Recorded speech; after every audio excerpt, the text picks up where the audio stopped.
I'd like to call to order the Public Planning Committee meeting of Thursday, May 11th. Are we in compliance with the FOIA? Thank you. Appreciate that. Are there any additions, deletions, comments on the meeting of the regular meeting of April 10th? Move adoption as written. Is there a second? All those in favor signify by saying aye. Aye. Opposed? Like that. Thank you. Appearance by citizens. Zendaya, do we have anyone signed up to speak this morning? Yes, sir. This morning we have Mr. Diedrich Avocott. Mr. Avocott?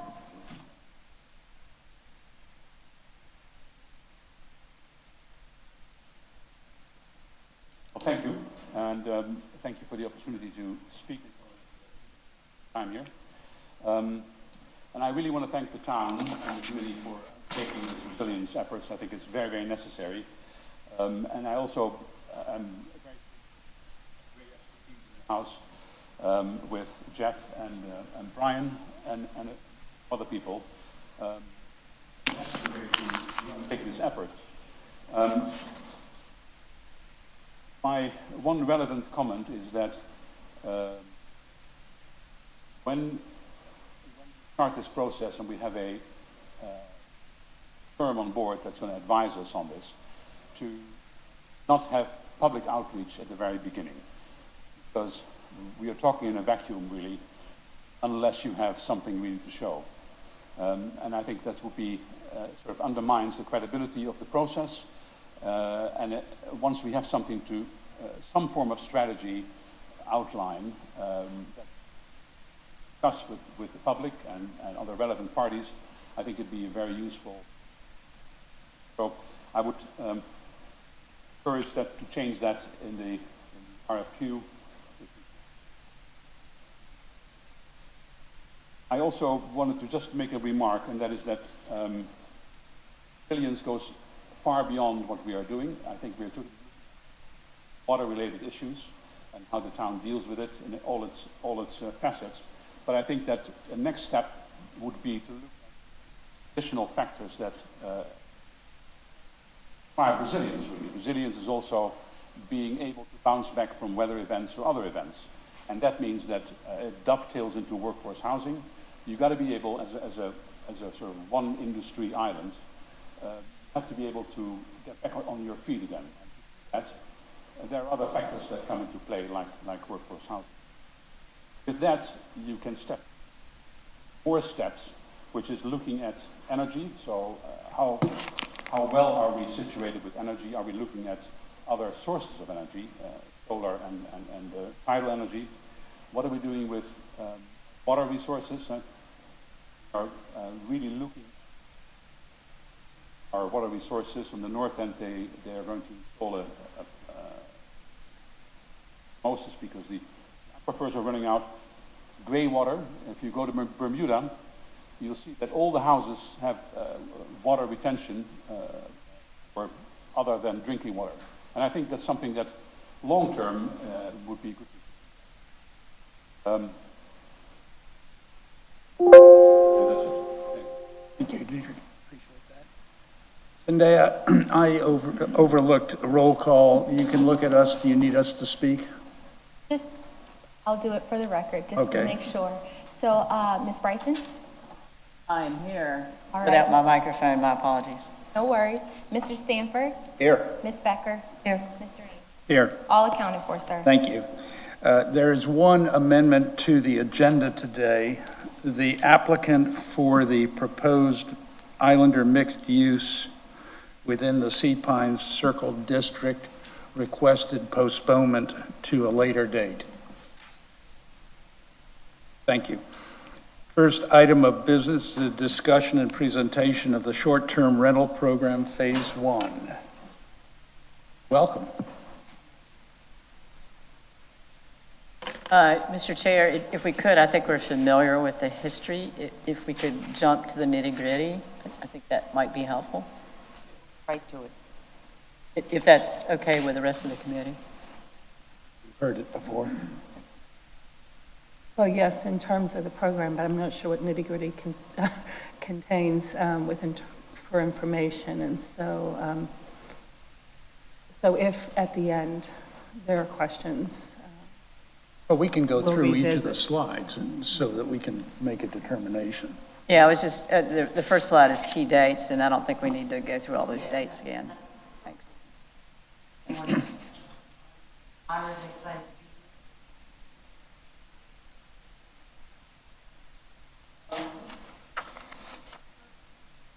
Numbers. As you know, we've been working with our vendor GovOS. They've identified at this point over 1,000 advertisers.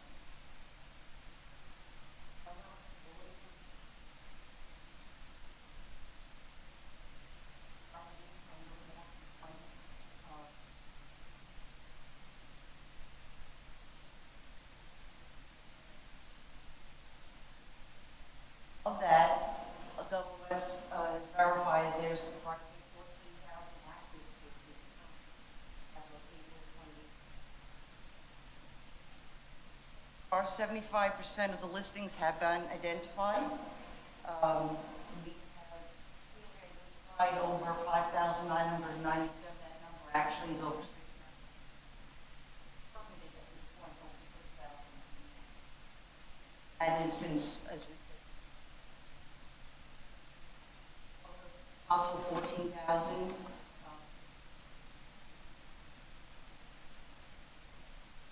That process has included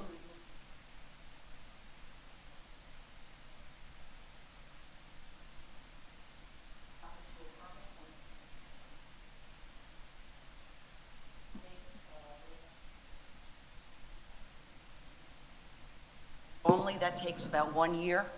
Normally that's about what they process in a year. And the business license department has been working overtime and has completed that since January to try to keep up with the influx of people. The average daily rental rate of an STR at this point is $422.50. That average does change, quite frankly, by the hour. So you could look again in 5 minutes and the number will change. The same thing with the hotel daily rate. It does change by day. On the STR, $422, that might be a one-bedroom condominium and a six-bedroom Right, it's the average. all the way, Right. okay. is So there a they're all range, lumped together.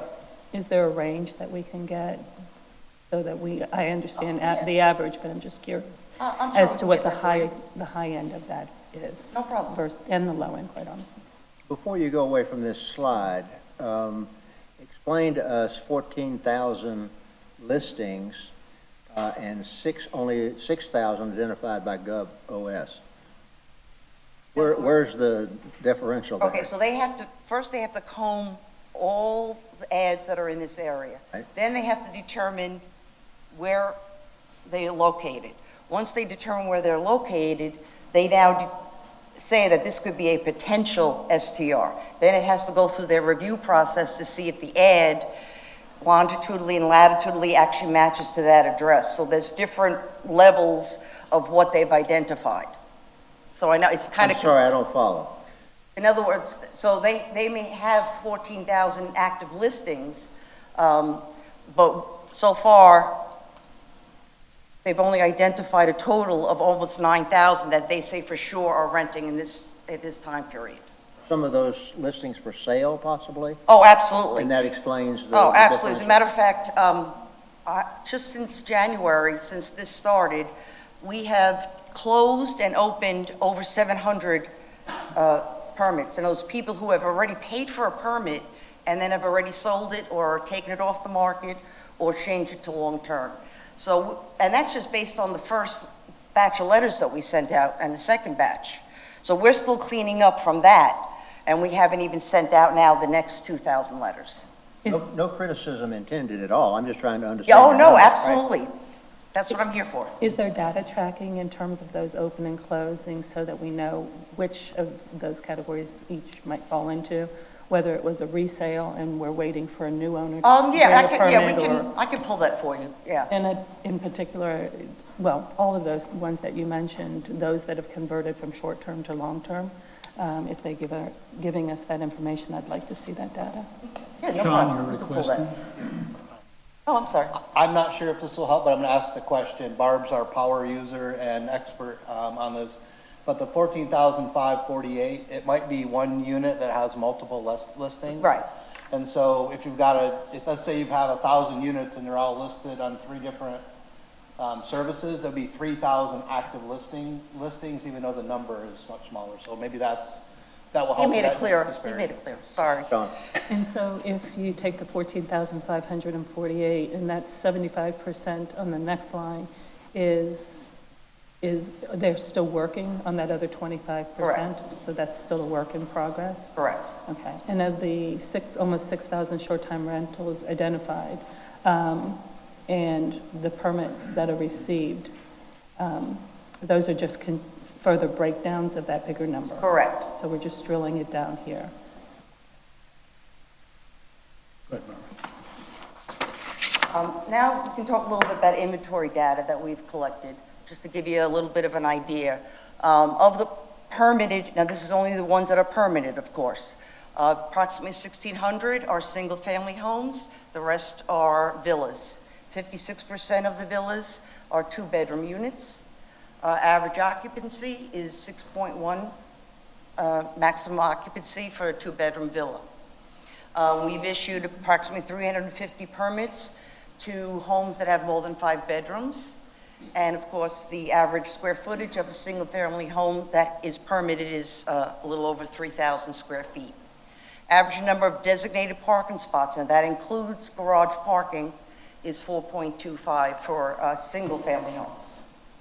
This slide begs for more analysis and more data, and I don't know where we're going to get that kind of information.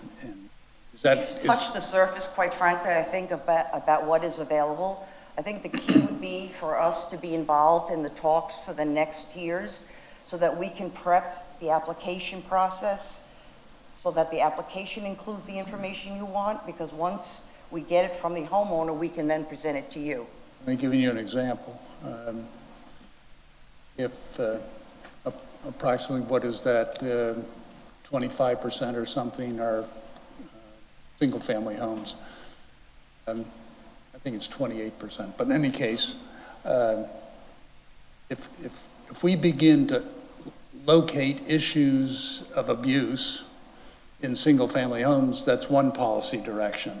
Correct. If we have 6.1 person, people in a 2-bedroom villa, and that's overcrowded, that's another direction. So I just think that this is a very important information that needs to be drilled down beyond where we are. Thank you.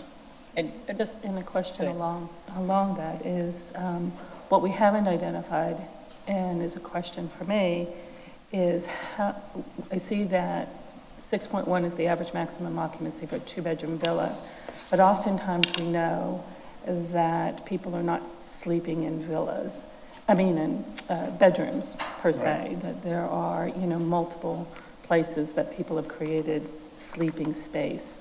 And is that being identified? Well, part of the application process is when we ask how many bedrooms there are in the property, we drill it down and ask them if that includes sofa beds, and if so, how many. So we do kind of drill down to try to get an idea of how many beds they're keeping in the property. So there is that information available as well, as, in other words, so that you can get an idea of how they break it down and what they consider sleeping. So we've seen some places where have a flex room where there might be as many as 4 bunk bed set up. Is that type of information collected? Not with the bunk beds, it's just basically, in other words, how many bedrooms and then I think we're maximum. missing a lot if we don't ask about those types of Right, situations. and that can be asked, like I said, it's just a change on the application process, and then we can pull all that data once we know what we're looking for. Right. That's one of the things I'd like to know that we're looking for and that we get information on. Part of the process also is, if I could just add, from fire and rescue, part of the information that they have to affirm and attest to is that they are keeping open escape routes, that they're not putting beds in front of windows and so forth. But that's just a portion of what you're looking for, but I just thought I'd add that is something that they are supposed to affirm, that they are not doing such practices. I'm sorry, while we're on that slide and picking up on the fire and rescue comment, are we collecting data on smoke detectors that they have in these occupancy areas? They're required to obtain the smoke detector, so part of the application is, again, they have to affirm that they do have the required smoke detectors, fire extinguisher, and gas detector. And are we looking to, do we now, or are we looking to having fire and rescue go and make inspections Not at this time. from time to time? Yeah, the staff that would be, would be required, if we're talking about 9,000 units, at this time, we're not. If we have issues, fire and rescue, goes out, assists any owners who are not sure where to place them, things like that at this time. And Yeah, if we have any complaints, of course. I'm thinking of not where you try to do all 7,000 or however many permits you have, but some sort of system of randomly inspecting areas, especially where they show a high occupancy. Because as we know, there was a tragedy in the North Forest Beach area Right. within the last year or so. I have no idea whether or not there were smoke detectors there and escape routes, but especially in the higher occupancy units, I think that might be helpful. And picking up on Councilmember Becker's inquiry about occupancy and rooms, other than bedrooms that are used for occupancy, I think it might be helpful for us to have more information about occupancy per room, not per bedroom, so that we can try to drill down on some of that data where, and just looking at the average 6.1 average maximum occupancy for 2-bedroom villas. If you have a 2-bedroom villa, then typically it would be 1 bed per room, per bedroom, but some of those bedrooms have bunk beds or Right. even 2 double beds. And so if you have a pull-out sofa in the living area, which used to be the common thing, then that would get you to 6, 2 per bedroom plus the Right. pull-out sofa, but 6.1, somehow we get the 1.1. So there's other creative ways, if you will, of occupancy. And I think we need to have a little bit more data on occupancy per room. I think these comments point to phase 2, how we are going to be crafting Right. the ordinance. Right. A part of phase 1, and just to make sure I'm specific, when I've asked, I see the average and I want to see the range. The 4.25 with regard to designated parking spots, I would like to see that range. We have 350 with these statistics of more than 5 bedrooms, and I wonder where that lies. And so I think that specific data will help inform information on other aspects of this slide. So, That's easy to pull for you. We can separate, actually, we can give you how many are garaged, how many are parking per bedroom, per square foot, and all that. I can pull all that data. That's actually Thank real you. easy. If I can jump in, because we'll handle the policy stuff, and we're taking really good notes. Anything that we have based on the way the GovOS software works, they track the listings, the published occupancy, we'll dissect it every which way. This is sort of the first real data set that we've had, and I'm excited about the energy to drill deeper. I can't wait, right? I want to get down and really understand the location and the composition and impact to neighborhoods and all that. So we will make sure that if we have the capability currently based on the GovOS setup, we'll deliver you that information that's requested. I do think a lot of this will lead to policy discussion for a phase 2 and how we address short-term rentals, going forward. But what a blessing to have some real data to finally be able to react to that we've now quantified and can drill down with some detail on the characteristics of short-term not only on location, but composition, how they're being used, what the rental rates are, parking, all of that. So thank you for your support to get us this far, and we will get you the information you need, current capabilities, and then have that policy discussion on those other key elements that we need to. Thank you, Sean. Appreciate it. thank you, Sean. Barbara, how many slides do you have? I want to Okay. get right to the dashboard if you want to see Okay. that. If I can just back up to Sean's comment for 1 second. We've gotten to where we are, and yes, thank you for this preliminary data. It is informative, and seeing where we need to drill down is great. what is an expected timeline before that sort of data would be available? Any, Depending, well, if it's something that we have capability to do already, which I already feel a couple of the items I could have done for today, had I known you wanted that kind of Sure. information. Yeah. And a couple of items, like Sean said, we'll have to add for the next phase so that we're prepared and get that information from the owner directly. sure, just looking for a timeline, so if there's some estimate at some point, if someone can send it, you don't have to give it to me now, just a, Easy stuff I can get for you very quickly. One more thing on this slide, and that is the average square footage of the single-family home. We all know there are McMansions around here, and I'd like to see more data on maybe ranges, like in the range of, I don't know, 1,500 to 2,000 square feet, 2,000 to 2,500 square feet, et cetera. The numbers in each of those ranges, I think, would be helpful in driving policy. And I want to put a tab on the location comment from Mr. Colon. Thank you for that when you come to the heat map. So, Complaints, as of right now, we've had 51 complaints, but you have to understand when I show you the dashboard, that number's not going to reflect that, because there's 51 complaints, but not all of them were related to short-term rental ordinance or related to a short-term rental. I mean, one person complained because their neighbor cut down their azaleas. So we've had 51 overall complaints, but of those complaints, you have the breakdown on the actual types of complaints. We did have some as illegal rentals where somebody felt that somebody next door was operating an illegal rental.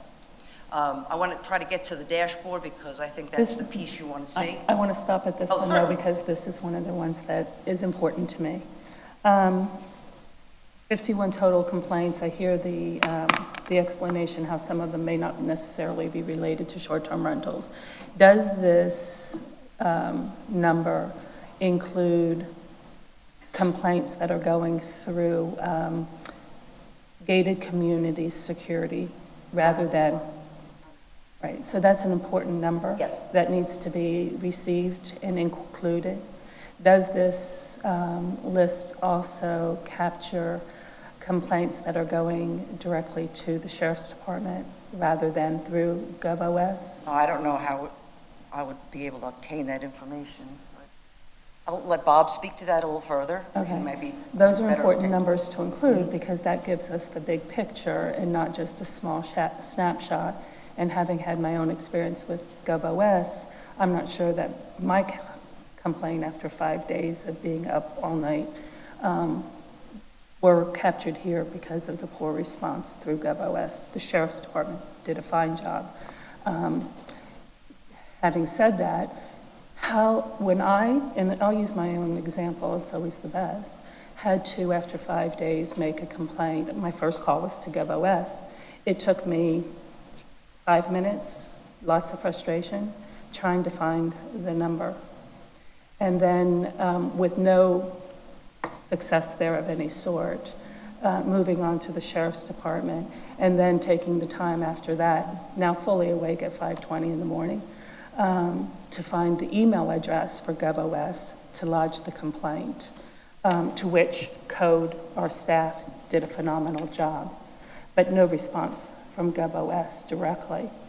And so my question is, that's my experience, that's how it's worked out. The time frame it took me to find the number and the email address for the organization that we're paying money to, who's supposed to be directly managing this for us, so that these numbers are comprehensive.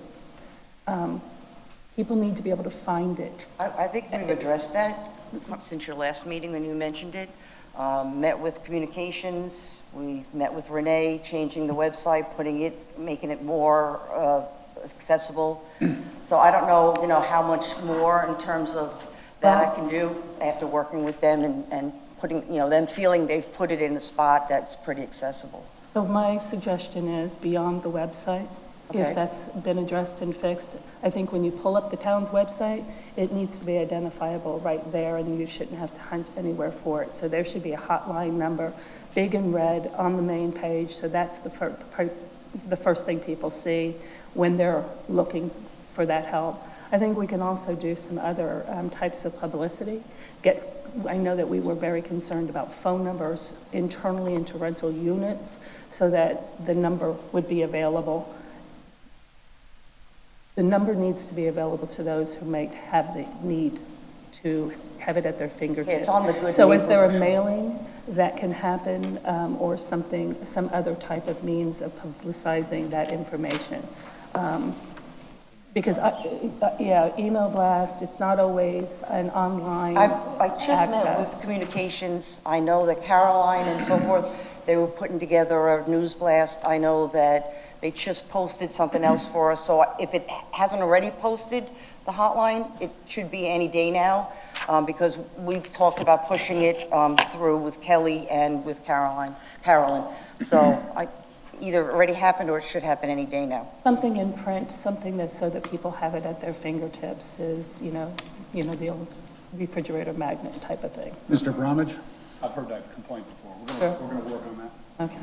Thank you. Yeah, I think it's probably the most critical piece of getting to where the real issues are and addressing those folks' complaints the most efficiently, and using the process we put in place to do that.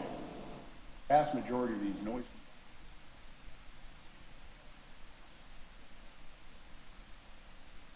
Good, good. All right, Rick, go ahead. Let's continue moving. Thank you. One quick question on a going forward basis. The data as of 4/28/23, I think it'd be helpful for us to know, like by month or week, when the majority of the complaints are coming I can in. show that to you. We have that actually Yeah. available. That's part of the GovOS dashboard. Yeah. So I can tell you what day of the week is actually Friday, you get Right. the most. That's okay. I was All that is available. just thinking of Heritage Week, that we have more complaints during Heritage Week than another time. Absolutely. And then going forward, and then also by location, not each complaint by location, That on the but dashboard. kind of a heat map of areas. We have a code Thanks. enforcement program that has short-term.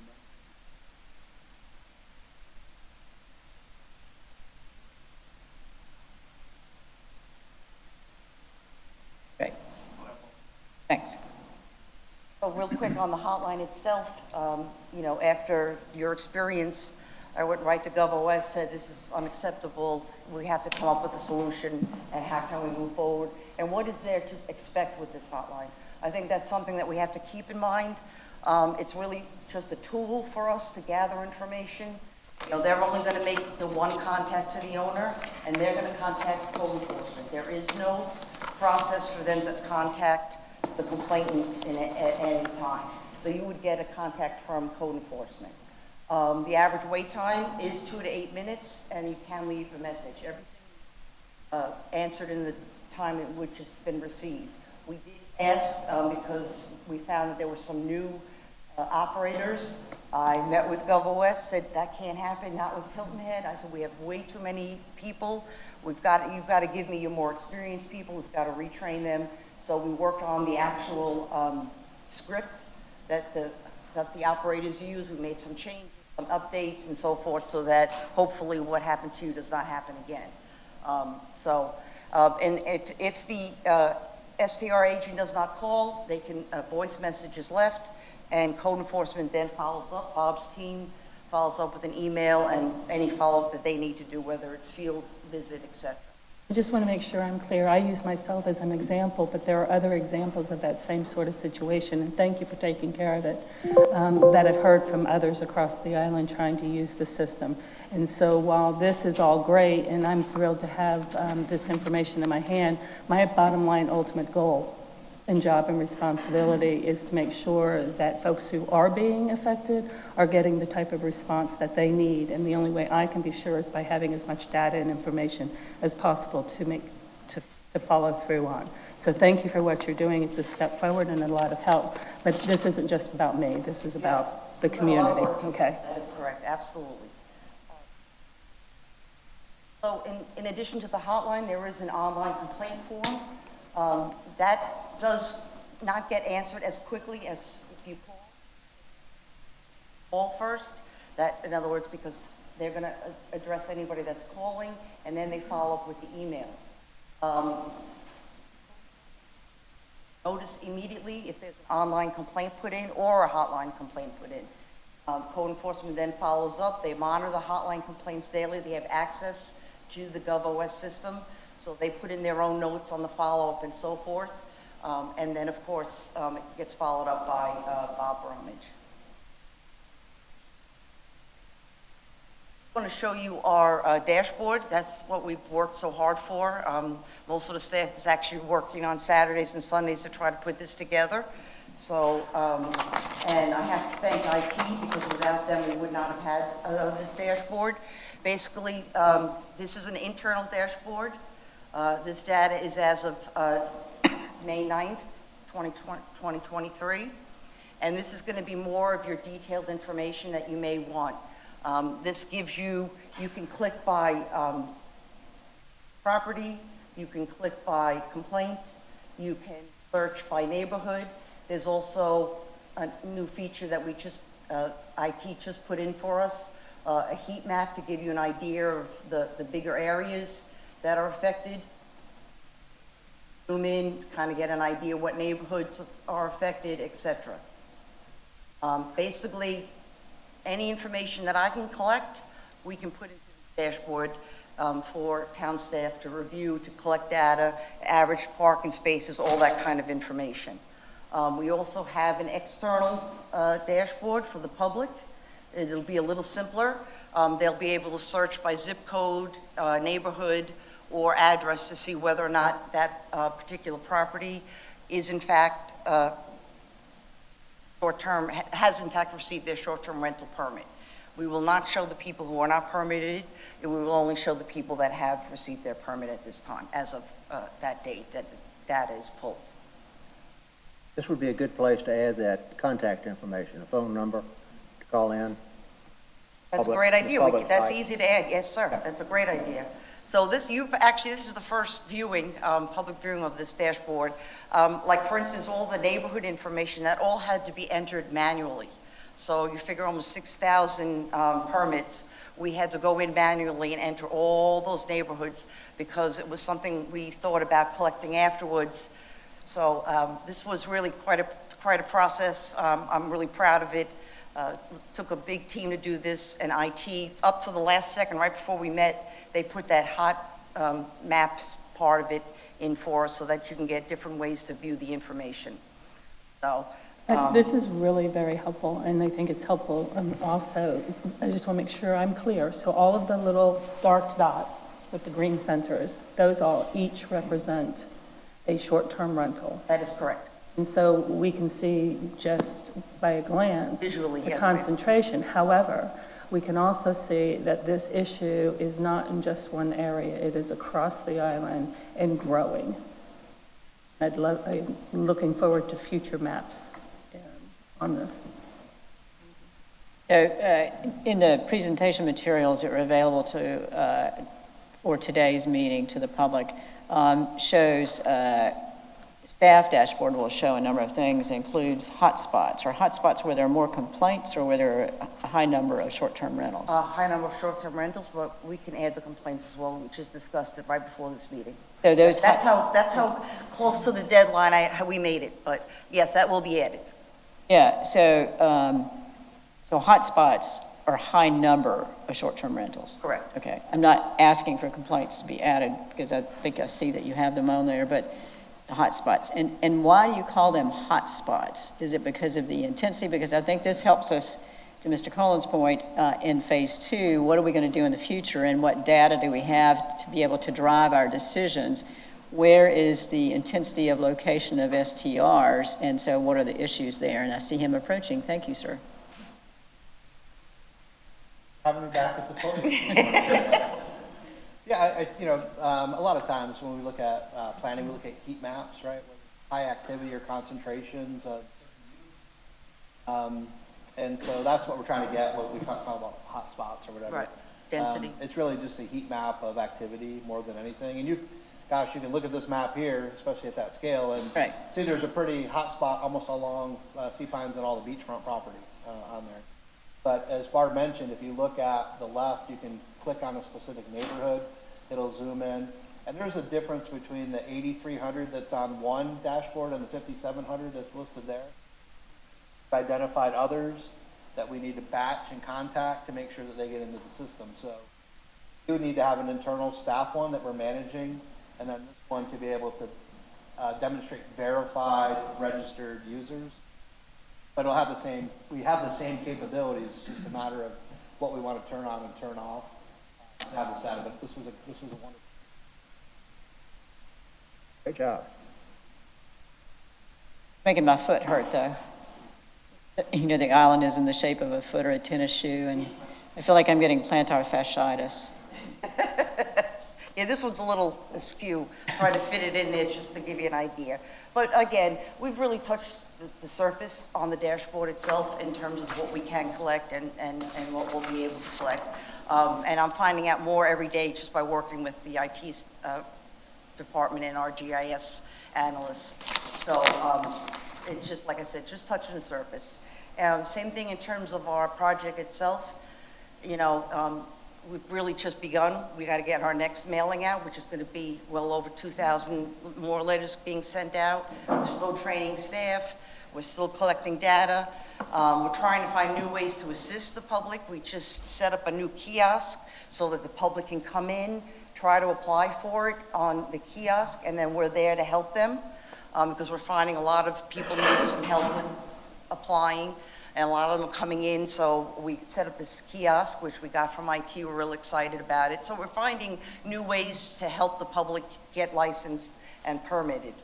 We continue to work with communications. Like I said, I just met with them about the hotline and about pushing it out on all social media fronts and so forth. So it is a continuing process for us, and we continue to educate and reach out to the public as needed.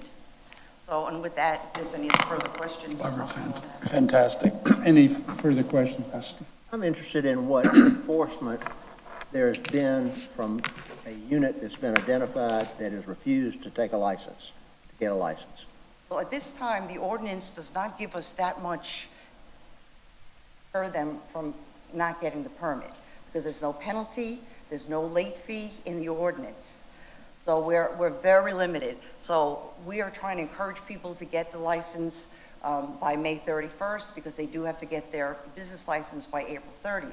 Now, if they do not have their business license, there is in the business license ordinance capability to issue a citation for operating without a current business license. So at this time, we're just trying to work with people to get them compliant.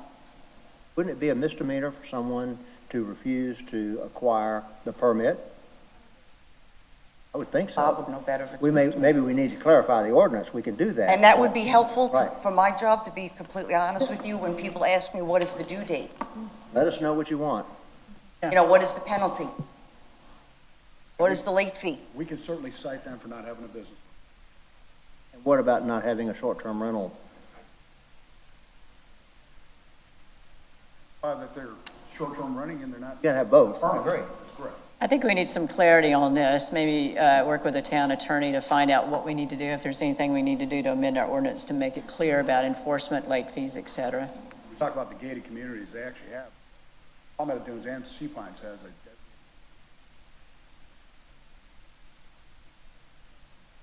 Yeah. Got a call yesterday about a unit down there that actually had potentially 3 short-term rentals.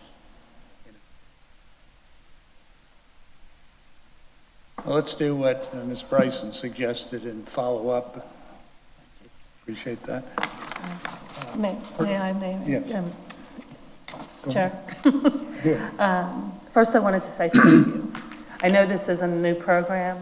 I know it's a lot of data. I know there's a lot of anxiety from everyone, both those who are quality of life has been impacted over the years, as well as the property owners who are listing their properties for short-term rental for our visitors.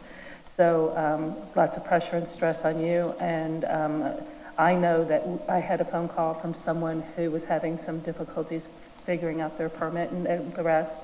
And when I sent them to the staff, they were so well taken care of. The problem that's so nice to immediately hear. solved. And so thank you for all of that.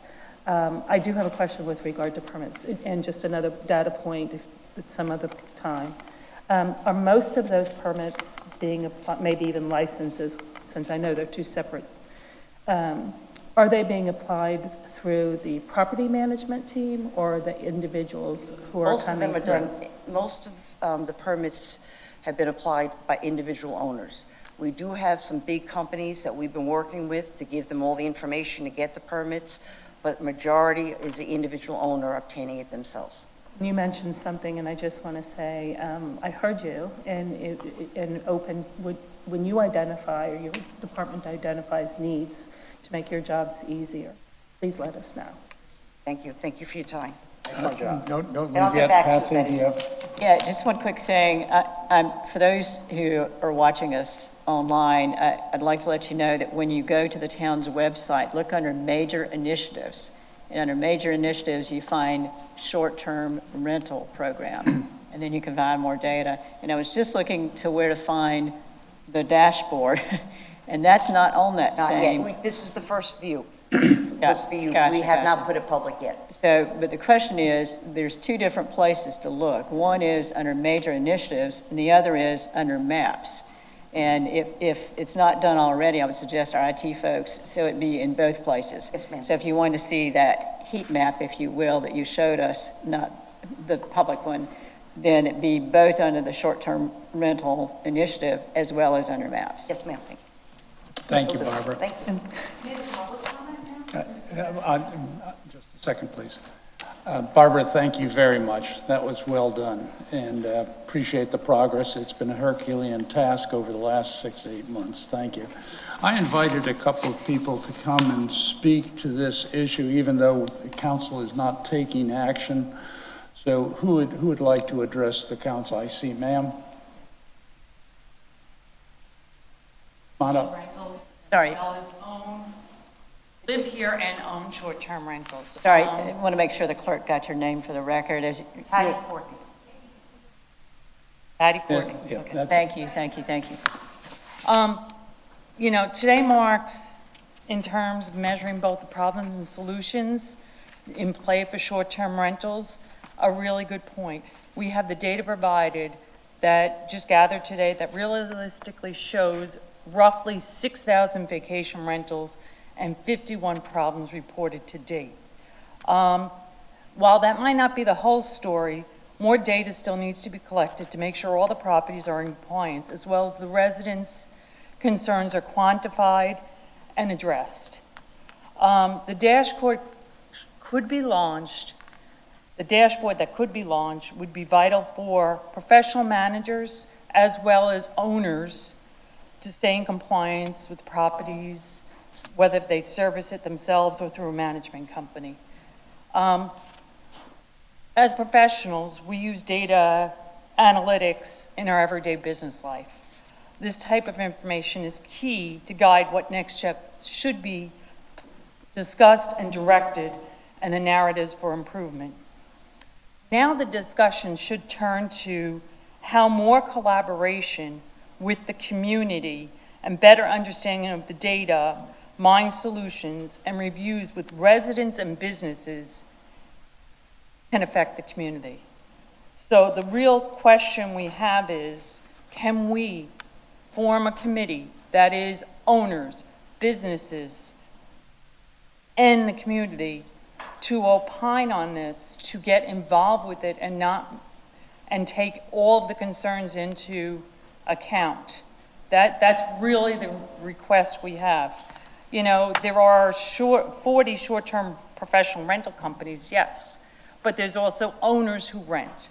We've got gated communities that have their own security, that have a charge for a short-term rental. We have the short-term rental business license. We have the short-term rental permit. We pay 6% taxes. We have people that are living in communities that are not able to enjoy their community because some out-of-control people that rent. Can we please look at forming a community with both members of the community, both businesses and owners of these properties, to really get a community-based solution on this? I mean, if you had 51 reports, and the reality is you have 56% of yours are two-bedroom villas, it's not the two-bedroom villas that I keep hearing the complaints about most of the times.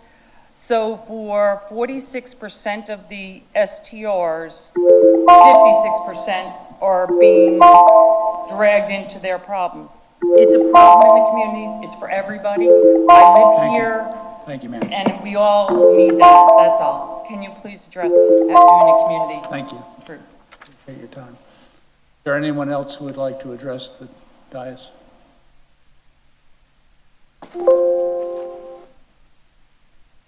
Daniel Anthony, Jonesville Preservation Society. I believe the previous person was speaking on the advisory committee that Drew Brown and I had been talking about. Obviously, I think the short-term rental advisory committee is a great idea. I believe it's a vital step in the right direction for the future of Hilton Head. My conversations with residents stem from STRs in off-plantation areas with no PUDs where they have no protection.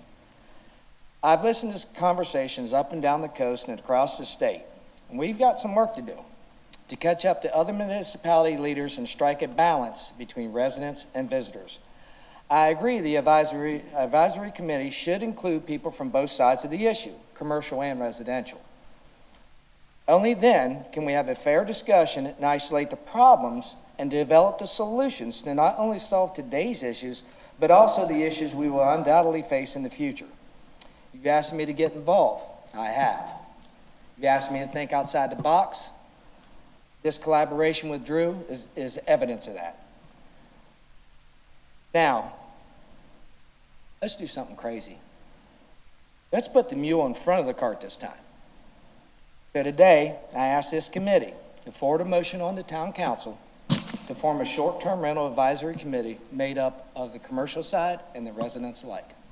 Thanks.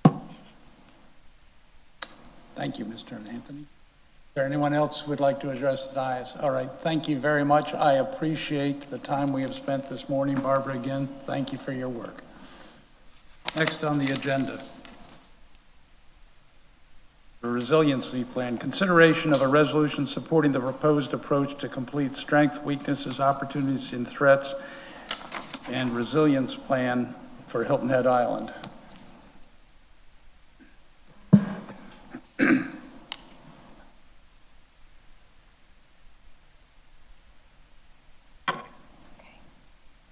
Morning, committee members, other members of town council present, and general public audience. My name is Jeff Buckaloo. I'm here today, and what we're seeking from the committee is your endorsement to full town council of a consideration of a resolution to support our proposed approach to a resilience plan. And it will include a SWOT analysis. And I have a brief presentation, about 10 slides I'd like to go through, talk about it. This initiative stems from the strategic action plan that was approved by town council. I have the purpose statement written here. It tells why we're doing it, what we hope to achieve, etc.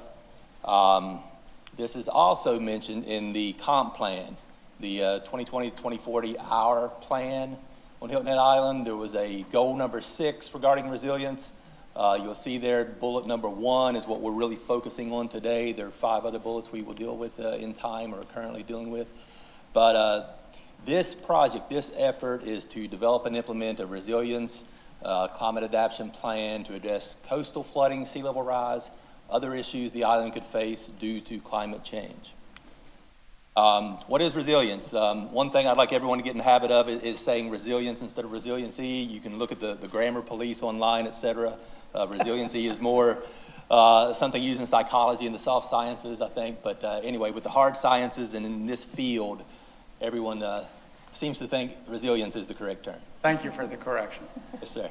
And you know, you look at the definition, Urban Land Institute, well-respected organization. They call it the ability to prepare and plan for, absorb, recover from, or successfully adapt to adverse events. You know, that can mean a lot of things to a lot of different events. With respect to climate adaptation and this particular project, we're looking for the ability to anticipate, prepare for, respond to, recover from hazardous climate-related events, trends, or disturbances. And so events and disturbances could be a significant thunderstorm or rainfall event. It could be a hurricane. Trends will be sea level rise, of course. Improving resilience for the island is going to involve assessing how the climate change may create new or alter current climate-related risks, and then taking prudent mitigation actions and steps to adapt and cope with those risks. A little bit about the goals here. Laying out this plan, we're going to say we want to improve the resilience of the island against threats of climate change, sea level rise, to better protect our residents, our infrastructure, public and private assets, natural environment, quality of life. And I think there's 3 phases, with respect to time. We want to look at a near, a mid, and long-term plan. All of the good plans out there take this approach. The extent of the plan will look at the town limits, of course, and we'll include the causeway and the bridges to the island. The timeline, given a release of the request for qualifications next month after town council approval, by the end of next year, we will have the complete plan in place and be able to move forward towards implementation. And the stakeholders, as you can guess, the citizens of Hilton Head Island, our visitors, property owners, the utilities that provide critical infrastructure, other government agencies, healthcare system, business owners, et cetera. Partnering is going to be key as we move forward with this plan. I have some logos there of a few of the key agencies. The state recently, within the past few years, created a Department of Resilience, Office of Resilience, I should say. They're up in Columbia. They're currently developing a statewide resilience plan, kind of the first macro scale for the state. I think it's due this July to be released, and they'll be on their website. The Sea Grant Consortium, they work with academia and universities, Coastal Carolina, Clemson, USC, College of Charleston, et cetera, and they are sort of a clearinghouse for a lot of these resilience plans, shame on me. And we can benchmark and look at other plans. We want to take the best ideas and strategies from other plans, of course, and try to use those and adapt those for our needs. We were just awarded a short while ago a BRIC grant. BRIC is a federal program. It's called Building Resilient Infrastructure and Communities.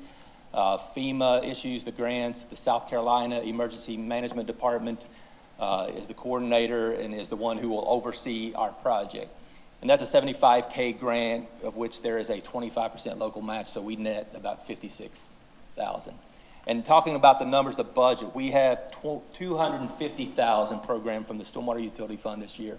We'll get this 56 net from this grant, and we're adding money in the new 24 budget out of Stormwater 2. So we'll have a little over $400K to develop and complete this plan. Here's an outline, path forward, we want to call it. We're going to take a 2-phased approach, and within the package today and online, people can view it. We have the actual request for qualifications we intend to send out and solicit consultant statements of qualifications and interest. And I have here, not necessarily in chronological order, I know Mr. Advocate mentioned public outreach and the smart way to do that, and we would not engage the public without meaningful information and data to present.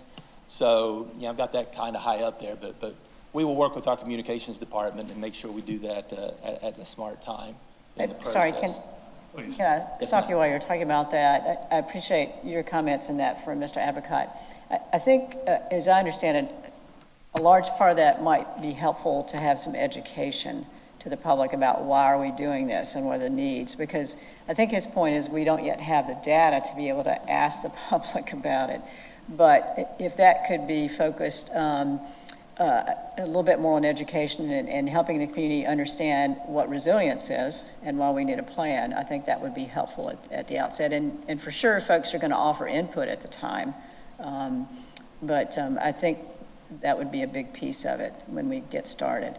Yes, ma'am. I foresee we could develop a dashboard or something on the website to explain the known metrics and data and threats and put it out there. And I think before we engage the public, whether it's traditional town hall public meetings or surveys, I think those are very useful on our website. We can use print media, social media to attract folks to that survey, and we can work with the POAs, of course. Yeah, my political hat says that we ought to be very careful that we're implying that we're excluding the public And we're really not excluding the public, because what Ms. Bryson's saying is we're going to educate the public so that we're all speaking the same language and interpreting what's going to happen.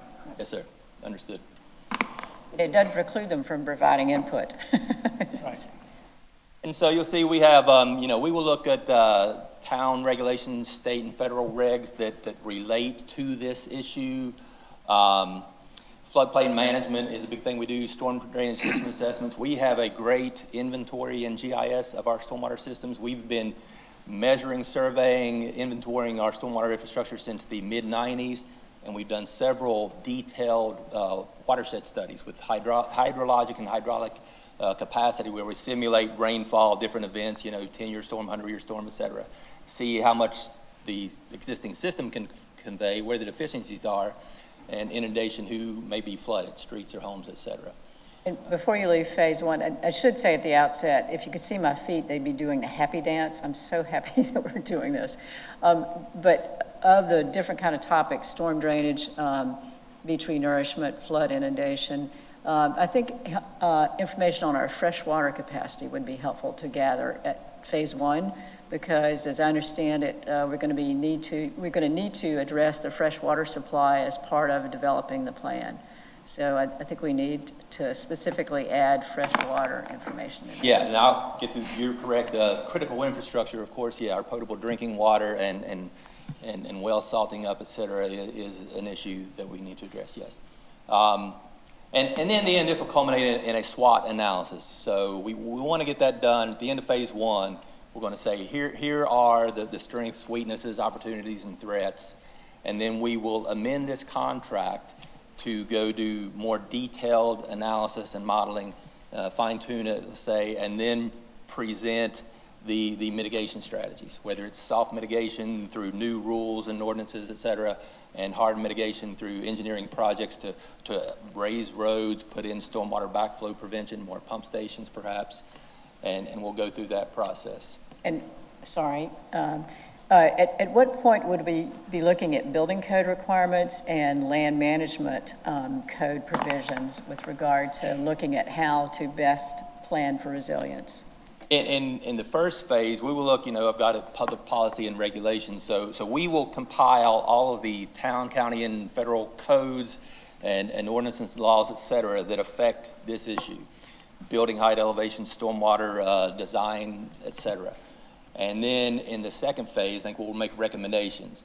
The plan will say, I recommend whatever, we raise the building elevations X feet over this period of time, et cetera. It might be good regulation assessment to put in, for instance, after that, including building code, land management code, stormwater regulations, et cetera, something like that, so that whoever's going to be submitting their response knows that, particularly look at those things. Yeah, and I've got this is a more, high-level overview, but I have a more detailed table of contents that I'll go to next. Okay, thank you. And before we leave, just to follow up on that, and I will not go into any great detail because you have something apparently coming up to answer likely the question. But the land management ordinance considerations, I would imagine that we will be looking at what is now currently before us, which plays a part in this, which is overdevelopment, impervious percentages of the land that are covered by building, and therefore the floor area ratio becoming even more important, as well as parking, something that we can address now without having to wait for this to come before us. Continued land preservation and conservation through land acquisition and not for building of the town's desire, but truly leaving it as open land and conservation. And then a question with regard in infrastructure and sewers, et cetera. We had a discussion at the budget meeting the other day about those that the town does not own and that the county and the state owns. So when looking forward to how we improve that infrastructure, and if we don't own the property, how does that impact our ability to create a comprehensive island-wide resilience plan. Not anything I need to have answered now, but, and then I'll stop. But I do have a question for phase 2, which you're about to go into. I think that it was on the last slide, so I just want to make sure that I understand better. There's a bullet point there, and it was mentioned when Diedrich was here, the socioeconomic impact that will be studied under phase 2, socioeconomic systems, diversity of housing and jobs. And I'd like to hear more about how that interplays with a resilience plan in the future. So. Okay. And yeah, I'll get to the detailed table of contents here, but with regards to infrastructure that may lie in county or state rights of way, we can have agreements, we can get permits to work in there. If, for instance, we saw that a stormwater system was deficient, needs to be a bigger culvert under Highway 278, and the state says we don't have the funds or the plans to really address that in our priority schemes, we would go, if we have the money, we'd say, I would like a permit, I'm going to design it to this greater level of protection. And we could do that. Right, and understanding that, but knowing too that in real life today terms, there are areas on the island that have issues with its ability to absorb waters from heavy rainfalls or hurricanes there, and that are unable to be fully addressed to fully satisfy a safety resilience type plan. If we can do it for the future, why aren't we doing it now is my question, and not to you, just generally. And yeah, as we update the LMO, stormwater management would be the place to address those. So this is the more detailed, the table of contents. So we are guiding the consultants. We are saying, here's what we want our report to look like at the end. This is the product, this is the deliverable. And it may change as we talk with, whoever we hire, top experts in the field and these consultants. They may have ideas, well, let's add this or delete this.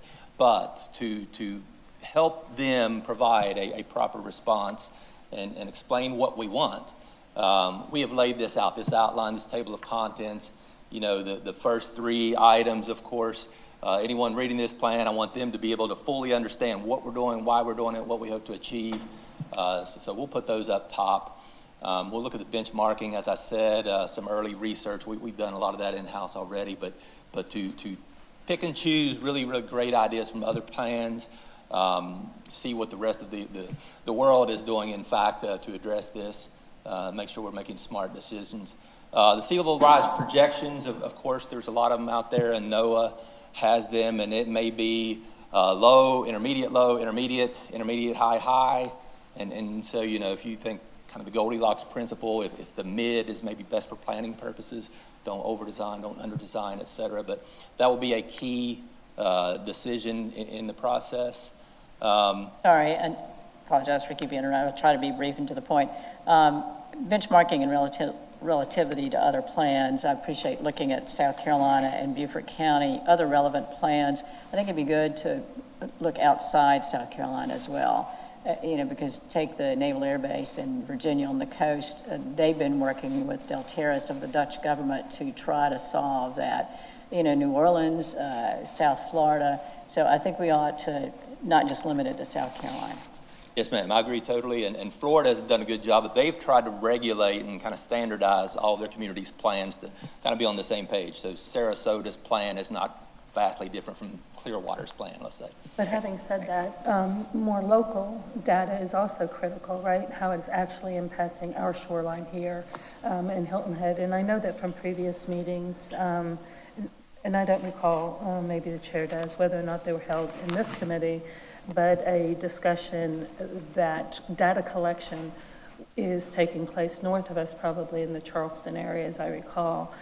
And it was a request then that we have something set up locally here on our own shores to identify our specific movement, if any should actually exist.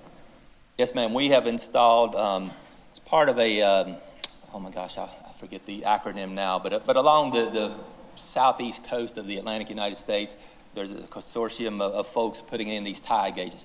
We have 3 now. At the last committee meeting, we have 1. We have 1 back at the Wexford Marina. We have another up at Skull Creek Marina, and then at South Beach Marina. So these are, solar and they're surveyed in and calibrated, and so they measure the tides each day. So we have 3 of those, and there's a website, and I'll be glad to provide that later for folks anytime that want to log on and just check what's happening with the tides. So that has happened. Thank you. Yes, ma'am. Is that a state-of-the-art measuring system? Yes. Excellent. Feel very confident with the data we're getting. The data sources and needs, like we're just talking about, these gauges, NOAA, of course, they have voluminous data we would use. The recommendations, town, county, state, federal, of course I should put that, but anyhow, what we can affect change on the LMO, the stormwater management, wetlands protections, things like that, of course, we would look at. Stakeholder involvement, communication department would help drive this effort. And public outreach, like I say, I think a key thing would be putting a proper survey on our website, and once we educate people beforehand, get the thoughts and input and desires of the community. The inundation mapping, you can do a real broad macro scale. You can go on the NOAA website right now and just turn it up a half a foot, 2 foot, see what happens. A really cool visual they have there. But we will hire a firm who's with expertise in GIS and with this modeling, and so we'll have detailed maps. Go ahead. For time's sake, I would like the community to know that we've provided it all to you. Would you want to just add any comments that you may have? I know Jeff's doing a great job going through the detail. I would appreciate that in reference to the time that we have available. And I'm comfortable going in that direction, but what about the rest of us? I'm comfortable in that direction, yes. We know when we get a qualified consultant, this is going to be modified slightly. Relative to the other plans, we'll figure out those plans that we need to talk to. We've got the list from committee members, but if there's some items that you want to make sure that we capture, to make sure that bring this RFQ forward to council, that we know we're getting out something that you support. So I'm sorry, Well, I think in sort of speaking for the group, I think how we present this to the public is really critical. Have we identified the problem, and what's our purpose in moving forward? And I think a very short layman's description of those 2 things would be helpful. Well, I would also add that with that, not just a philosophical view of what the problem is, but also any relevant data that's been collected that can be included to prove that to show, and can leave it at that. But I also want to, with regard to, I know everyone always takes good notes of what we say during these meetings to incorporate, and I just want to make sure that my comments thus far have been included. Okay. Thank you.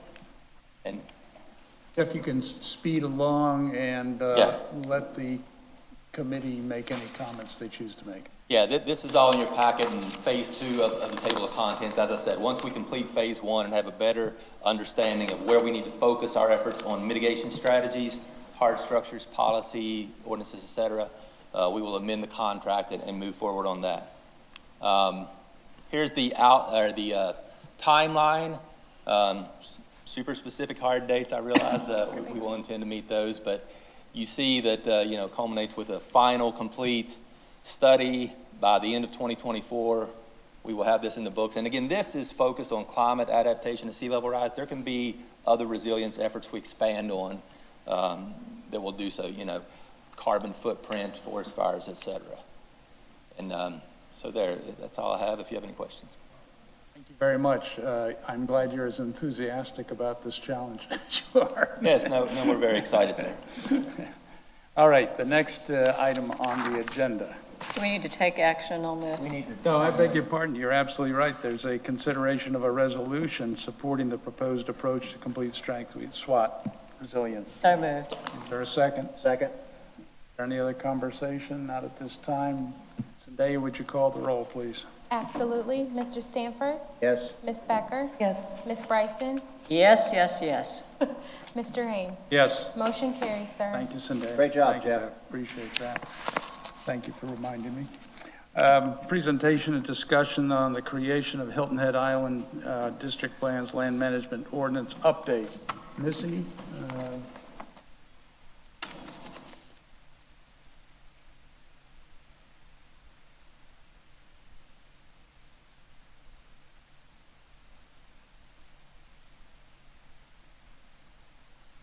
I should say at the outset, yes, yes, yes.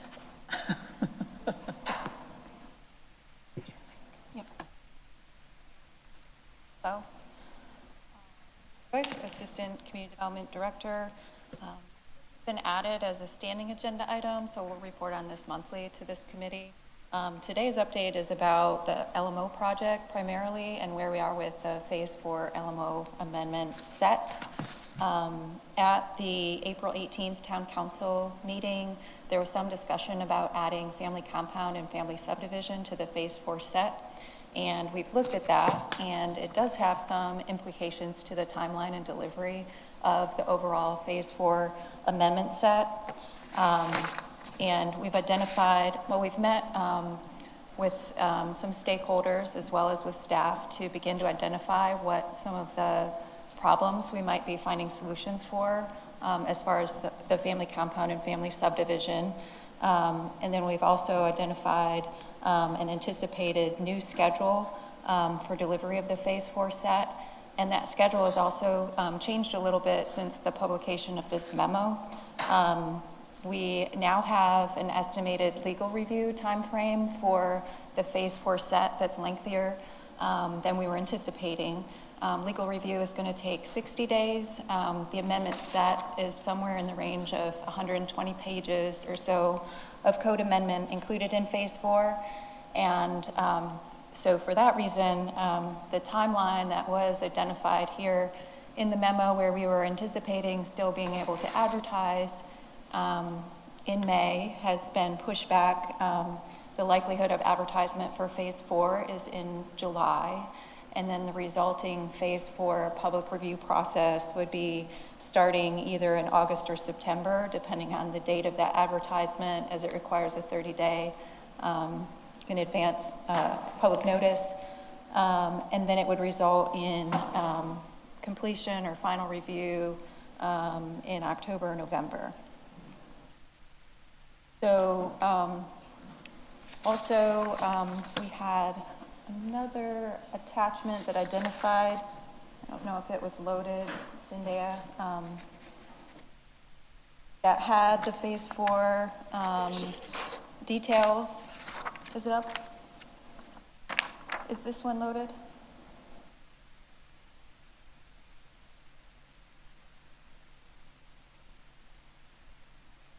Oh, okay, thank you.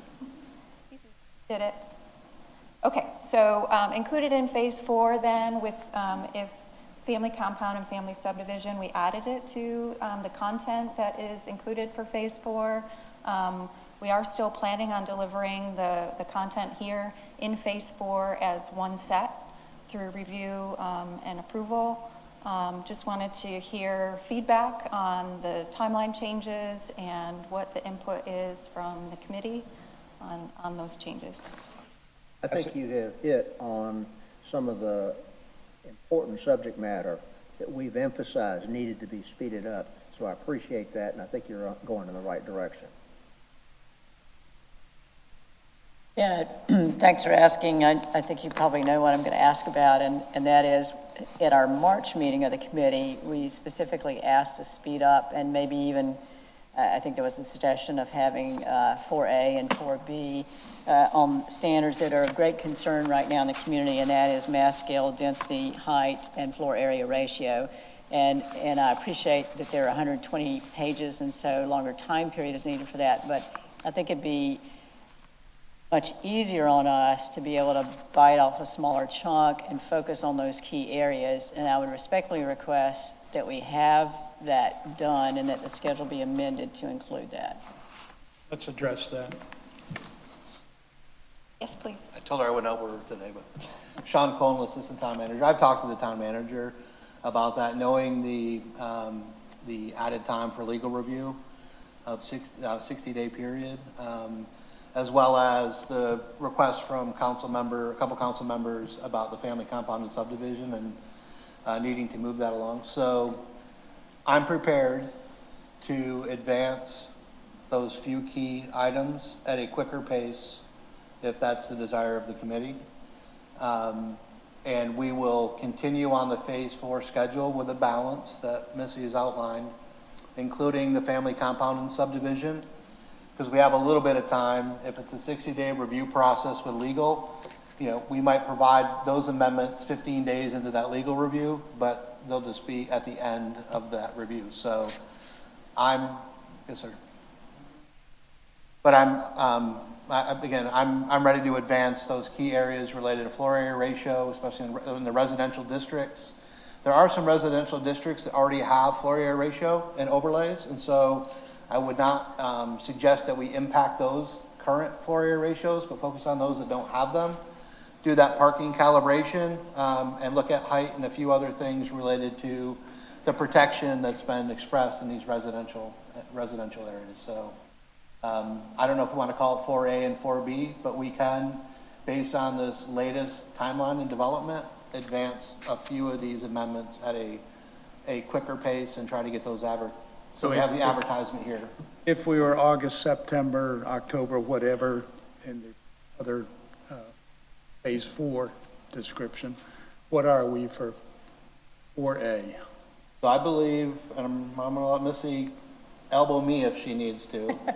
I believe that we can advance these few, I'm going to say 3 to 5 amendments that would provide the, I guess, for at least short-term protection until the whole code is calibrated 100% with our plan and with district planning that we will continue to work through. I think we can still meet more of the original timeline. I think we can advertise those late this month or very early in June with a 30-day requirement to the Planning Commission. And we've talked about having a special meeting if needed, like not being bound to the regularly scheduled meeting of Planning Commission. And especially we know as we get through summer, there's a little bit of disruption in the number of meetings that we have. So, but we will execute that. Am I interpreting you correctly that this will be our best attempt to deal with those issues at this time, but there may be modifications when we're doing the overall LMO rewrite? Is that? Yes, sir, because we won't have the benefit of the full district planning to talk with each one of these geographies, what's unique about them.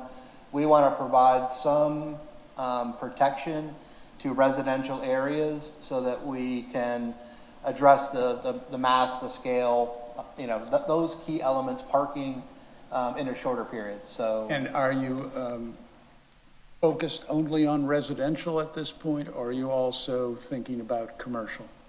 At this point, we've talked about really protecting the single-family areas, and we'll call them the R districts, not RD, but R districts, RM4, RSF districts, the RM4, 8, 12.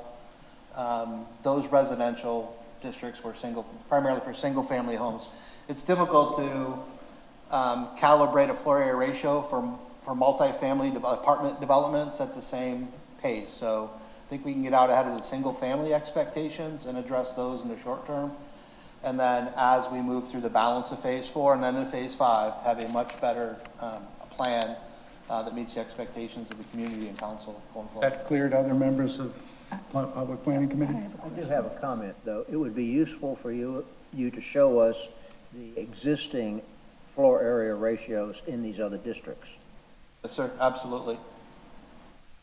I have a question. So if you have a resort development, since falls in that separate category that you just talked about, but the plan moving forward for development is supposed being offered as a single-family resident, what rules does it fall under? Question. So the floor area ratio would apply to the intended use outlined in the application. So if single-family use is allowed in an RD district and the permit that comes in is for single-family, it would be bound by a floor area ratio if one existed in RD. Right at this time, we're saying let's focus on the R districts, RM, RS, so residential single-family, residential multifamily. But we've seen in the past how that's been manipulated. And so my question is, when someone comes in trying to take advantage of single-family developing codes and criteria, that it's held differently than those for resort development, which are more restrictive. In that manipulation we have to find some way to make sure that we are actually building what we say we're building in those areas. So I take her point, and I think that to the degree that you can address that as a part of this, I think it would be valuable. If you can't, then advise us why not. Yeah, we had a little sidebar there. I didn't mean to disrespect your comment, but we can certainly look. It can apply to single family and RD districts. it's the intended use. I If thought for some you used the reason, right as we go term. through the drafting and some other provision would prevent us from advancing and holding up the other, we'll let you know. But we'll try to incorporate the single family and RD in this early action item. I suspect it's the consensus of the four of us that we want to go ahead and move 4A forward as expeditiously as possible. And the one last comment is, the Design Review Board came to the town council, the previous town council, and said they had concerns about the mass and scale.